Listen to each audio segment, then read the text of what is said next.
আমাদের শ্রদ্ধেয় পণ্ডিত দীনদয়াল উপাধ্যায় প্রশিক্ষণ মহাঅভিযান 2026-এর অঙ্গ হিসেবে আজকে 14 বাধারঘাট মণ্ডলে আমাদের প্রশিক্ষণ বর্গ শুরু হয়েছে। 8টি সত্রে আমাদের বিভাজিত রয়েছে।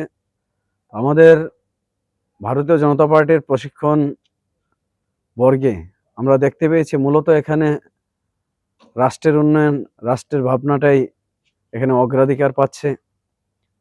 তো ভারত মায়ের জয়ধ্বনির মাধ্যমে আমরা আমাদের প্রশিক্ষণ বর্গ শুরু করেছি। ভারতবর্ষকে কিভাবে সমৃদ্ধ করা যায়,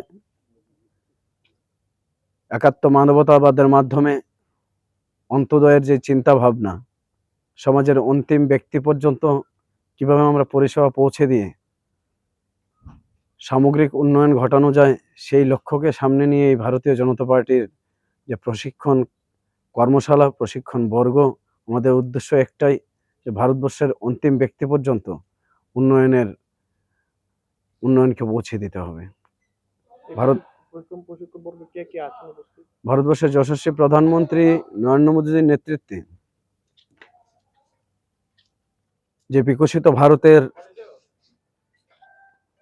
সংকল্প নিয়ে চলা হচ্ছে, তারই অঙ্গ হিসেবে আজকেরও এই প্রশিক্ষণ। আমাদের মধ্যে উপস্থিত ছিলেন রাজ্য প্রশিক্ষণ শিবিরের কনভেনর, কর্মশালার কনভেনর তথা ত্রিপুরা প্রদেশের প্রবক্তা সুব্রত চক্রবর্তী মহাশয়।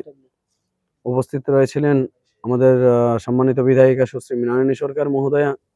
উপস্থিত রয়েছিলেন ভারতীয় জনতা পার্টি ত্রিপুরা প্রদেশের সম্মানিত সহসভাপতি তাপস কুমার ভট্টাচার্য মহোদয় এবং অন্যান্য যারা গুণীজনরা আছেন, বিদ্বজনরা আছেন, ওনারা আমাদের ভোজনের পর অন্যান্য সত্রগুলিতে শুরু করবেন।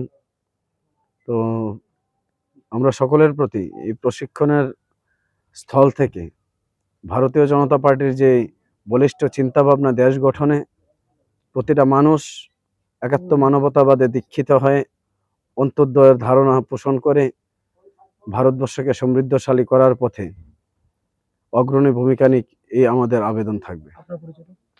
আমি 14 নং বাধারঘাট মণ্ডলের ভারতীয় জনতা পার্টির সভাপতি। আমার নাম শ্রী মনীশ দেব।